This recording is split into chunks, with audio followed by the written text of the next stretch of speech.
आज हम डिस्कस करने वाले हैं लग्न का मालिक 10वें घर में किस तरीके से अपनी पर्सनालिटी को चेंज करता है और किस तरीके से उसके जो हाउसेस के जो कारक तत्वाज हैं उससे हमारी पर्सनालिटी रेजोनेट होती है और वहाँ की जो रेमेडीज होती हैं उनसे हम अपनी पर्सनालिटी को कैसे ग्रोथ पर लेकर जा सकते हैं अपने कर्मों के द्वारा। और Saturn is all about a practical planet और मार्स भी जो है, मार्स को डिसिप्लिन पसंद है, तो एक डिसिप्लिन प्लैनेट को उसका ग्राउंड मिल गया जो कि एक प्रैक्टिकल ग्राउंड है। और लोग इन्हें जानते हैं उनके नाम से क्योंकि ये बहुत ज़्यादा एक एम्बिशियस और एक डिसिप्लिन कॉम्बिनेशन बन जाता है। इन्हीं के बर्थ के बाद जो इनके फादर हैं उनके करियर में अच्छी ग्रोथ होती है। ये एक बहुत अच्छा कॉम्बिनेशन है बहुत सारे करियर्स को एक साथ परफॉर्म करने का। और सबसे अच्छी रेमेडी यहाँ पर एक ये निकल के आती है कि कभी आप अपने कुल देवता जो होते हैं, आपके कुल के जो देवता हैं या कुल देवी जी हैं, उन्हें कभी आप यहाँ पर पूछते हैं तो ये बहुत अच्छी रेमेडी आपके लिए निकल के आती है। शिव जी का बहुत अच्छा कॉम्बिनेशन बनता है। ये भगवान शिव की पूजा करना इन लोगों के लिए बहुत अच्छा माना जाता है। एंड फॉलो कीजिए एंड सब्सक्राइब कीजिए वेस्ट्रो सिम्बा।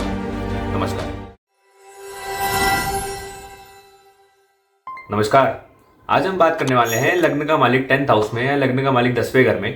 पिछले कुछ वीडियोस में हमने डिस्कस कर लिया था लग्न का मालिक 9th हाउस तक। आज हम डिस्कस करने वाले हैं लग्न का मालिक 10वें घर में किस तरीके से अपनी पर्सनालिटी को चेंज करता है और किस तरीके से उसके जो हाउसेस के जो कारक तत्वाज हैं उससे हमारी पर्सनालिटी रेजोनेट होती है और वहाँ की जो रेमेडीज होती हैं उनसे हम अपनी पर्सनालिटी को कैसे ग्रोथ पर लेकर जा सकते हैं अपने कर्मों के द्वारा। जब भी आपके लग्न का मालिक 10th हाउस में आ जाता है, जब भी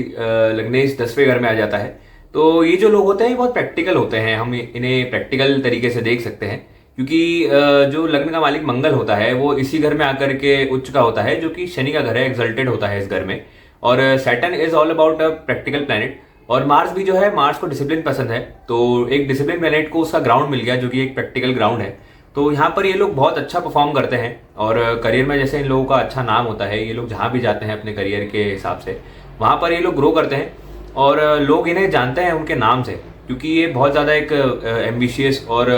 एक डिसिप्लिन कॉम्बिनेशन बन जाता है। तो ये एक मोर टुवर्ड्स एक प्रैक्टिकल पर्सनालिटी बन जाते हैं जिनमें कॉन्फिडेंस अच्छा होता है, एक ड्राइव अच्छा होता है अपने जो भी विजन्स होते हैं, जो भी प्लानिंग्स होती हैं उनको एग्जीक्यूट करने के लिए। और इमोशनलिटी इन लोगों में थोड़ी सी कम देखी जाती है। इनमें इमोशंस का संचार कभी करना हो तो फिर मून का जो संबंध है वो 4th हाउस से होना या लग्न से होना या त्रिकोण से होना, 1, 5, 9 जो घर है उनसे होना, वो होना चाहिए, तभी जाकर इनमें इमोशंस के थोड़े से गुण आ पाते हैं। अदरवाइज ये थोड़े से एक रूड पर्सनालिटी, कभी सन जैसे प्लैनेट हो जाए या शनि हो जाए तो ये थोड़ा सा मोर टुवर्ड्स प्रैक्टिकल कॉम्बिनेशन बन जाता है। हम्बल होते हैं, ग्राउंडेड होते हैं और ऐसे ही लोग जो होते हैं वो आगे जा करके ऑर्गेनाइजेशंस और जो भी बड़े बड़े जो फैक्ट्रीज हो गई उनको आगे जाकर के संभालने का काम, ये सीईओज जो होते हैं, एग्जीक्यूटिव ऑफिसर्स जो होते हैं, अगर कभी थर्ड लॉर्ड यहाँ पर आ जाए इस कॉम्बिनेशन के साथ में तो बहुत अच्छा एग्जीक्यूशन जानते हैं ऐसे लोग। और इन्हीं के बर्थ के बाद जो इनके फादर हैं उनके करियर में अच्छी ग्रोथ होती है। उनके करियर में आपको एक ग्रोथ देखने को मिलेगी जब भी ऐसे लोग पैदा होते हैं। और ऐसे लोग अपनी सेल्फ रिस्पेक्ट को लेकर के बहुत ज्यादा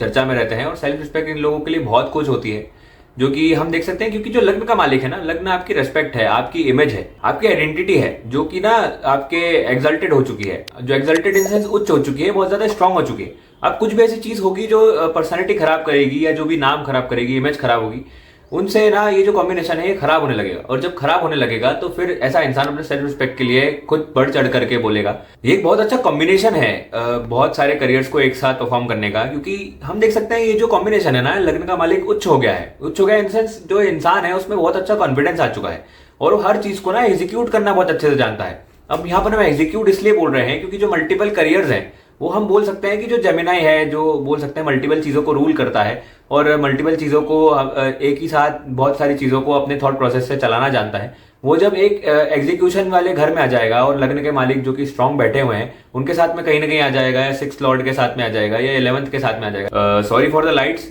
आप कभी हम बात करें जस्ट लाइक आपका लग्न का मालिक कभी 10वें घर में आ जाता है, 10th हाउस में आ जाता है और कभी राहु का एस्पेक्ट आ जाता है, राहु कंजंक्ट हो जाता है, तो हम ये देख सकते हैं कि अपने करियर के द्वारा जो भी अपनी इच्छाएं हैं उन सबको पूरी करना, या ये एक बहुत अच्छा धनयोग भी बनता है क्योंकि जो 11th जो हाउस होता है वो हमारे डेली इनकम्स को बताता है और हमारी मनी गेन्स को बताता है। और लग्न का मालिक कहीं ना कहीं उसके साथ में उच्च का होकर आकर के बैठ गया तो एक बहुत अच्छा एक राजयोग का कॉम्बिनेशन बन जाता है क्योंकि केंद्र का मालिक केंद्र में ही उच्च का हो जाता है एज अ लग्न लॉर्ड, और इच्छा के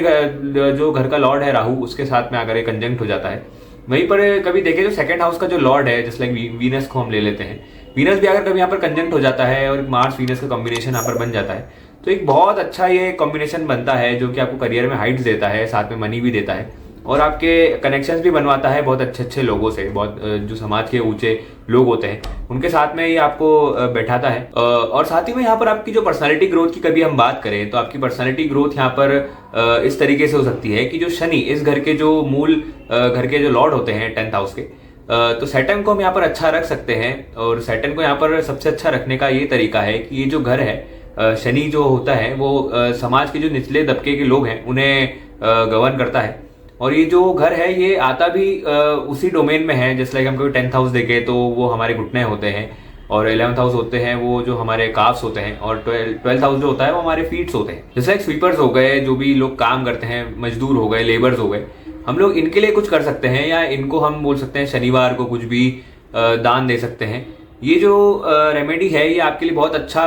काम करेगी एज आपकी पर्सनालिटी को ग्रोथ कराने में। और जो भी डिले आप देख रहे हैं अपनी चीज़ों में, अपने करियर में, जो भी आपकी सेल्फ ग्रोथ से रिलेटेड, उससे उस डिले को ये जो रेमेडी है वो खत्म करेगी और आपकी पर्सनालिटी में आपको एक बूस्ट देखने को मिलेगा। आपको ये समझ आने लगेगा कि मुझे अपनी पर्सनालिटी को इन ये जो लोग हैं जिन्हें मुझे मैनेज करना है उन सबको साथ में लेकर कैसे चलना है। और जो भी अपने कलीग्स हैं, जो भी कार्यकर्तावाज आपके उस हाउस के साथ में आकर के मिले हुए हैं, उन सबको आपको मैनेज कैसे करना है, वहां से आपको एक कॉन्फिडेंस कैसे गेन करना है और अपनी पर्सनालिटी को कैसे एक सेल्फ ग्रोथ पर लेके जाना है। और सबसे अच्छी रेमेडी यहाँ पर एक ये निकल के आती है कि कभी आप अपने कुल देवता जो होते हैं, आपके कुल के जो देवता हैं या कुल देवी जी हैं, उन्हें कभी आप यहाँ पर पूछते हैं तो ये एक बहुत अच्छी रेमेडी आपके लिए निकल के आती है। क्योंकि जो कुल देवता है वो हमारे 5th हाउस से देखे जाते हैं। क्योंकि ये घर जो है, ये जो 5वां घर है जो हमारी कुल देवी या कुल देवता को दर्शाता है, उससे ये छठा घर आता है। छठा घर जो है वो हमारी परेशानियों का है, जो हमारी हर्डल्स होती हैं डे टू डे लाइफ में, जो हमारी डेली रूटीन है उसका होता है। तो हम कभी कुल देवी या कुल देवता की पूजा करते हैं यहाँ पर, तो ये कॉम्बिनेशन एक बहुत अच्छा आपको पॉजिटिव वे में लेकर के जा सकता है और एक अच्छी डायरेक्शन दे सकता है। और मैं ये बोल सकता हूँ कि आपको एक बहुत अच्छी एक पर्सनालिटी जो कि आपकी ना जो भी आपके वर्क प्लेस है उस पर आपको एक नाम दे सकता है, आपको एक फेम दे सकता है। तो हम ये देख सकते हैं कि यहाँ पर माँ दुर्गा की पूजा करना भी एक बहुत अच्छा शुभ फल आपको दे सकता है, जो कि हम देख सकते हैं। या कभी आप खाटू श्याम जी जाते हैं तो खाटू श्याम भी आपको बहुत अच्छे यहाँ पर रिजल्ट दे सकते हैं और आपकी इच्छाओं को या जो भी आपके करियर में जो भी आपको हर्डल्स महसूस करने को मिल रहे हैं उन सब में आपको एक अच्छा गेन देखने को मिलेगा। वहीं पर यदि इस कॉम्बिनेशन में जुपिटर का एस्पेक्ट आ जाता है तो ये शिव जी का बहुत अच्छा कॉम्बिनेशन बनता है। ये भगवान शिव की पूजा करना इन लोगों के लिए बहुत अच्छा माना जाता है। और सबसे अच्छी यहाँ पर एक रेमेडी मैं ये भी बोलूंगा आपको कि कभी आपको कुछ भी लो फील होता है, आपको ऐसा लगता है कि मेरी पर्सनैलिटी में कुछ कमी आ रही है या मुझे अच्छा नहीं लग रहा है या जो मेरी इच्छाएं हैं वो पूरी नहीं हो रही हैं, या इस तरीके से जिस तरीके से मेरा पोटेंशियल मैं पहले दिखाता था या दिखाती थी, अब अभी ये जो पोटेंशियल है ये आपको दिख नहीं पा रहा है, तो आप सिंपली ना जो भी आपका काम है उसे जीरो से स्टार्ट कीजिए। क्योंकि ये सैटर्न का घर है, सैटर्न ना आपको हमेशा जीरो पर लाकर खड़ा करता है, वहां से आपको बनाने की कोशिश करता है। आप हमेशा जो भी चीजें हैं उनको एक बार रिवर्स इंजीनियरिंग पर लेकर जाइए, उन चीजों को एक बार रिपीट कीजिए और चीजों को ना जीरो से स्टार्ट करने की कोशिश कीजिए। जब आप चीजों को जीरो से स्टार्ट करने की कोशिश करेंगे ना, चीजें आपके हाथ से होने लगेंगी, आपके हाथ में आने लगेंगी और जैसे जैसे आपके हाथ में आने लगेंगी ना आपको कॉन्फिडेंस आता जाएगा। तो यही जो कॉम्बिनेशन है ना ये इसी को दर्शाता है कि आप किसी भी चीज को जीरो से स्टार्ट कीजिए और ये कॉम्बिनेशन इसी तरीके से बहुत अच्छा फलित होता है। तो आप बताइए मुझे कमेंट सेक्शन में कि आपने मेरी बातों से इस कॉम्बिनेशन में कितना रिलेट किया। और रेमेडीज को फॉलो कीजिए और जो भी आपको डाउट्स आते हैं आप पूछिए मुझसे इस कमेंट सेक्शन में। एंड फॉलो कीजिए एंड सब्सक्राइब कीजिए वेस्ट्रो सिम्बा को। नमस्कार।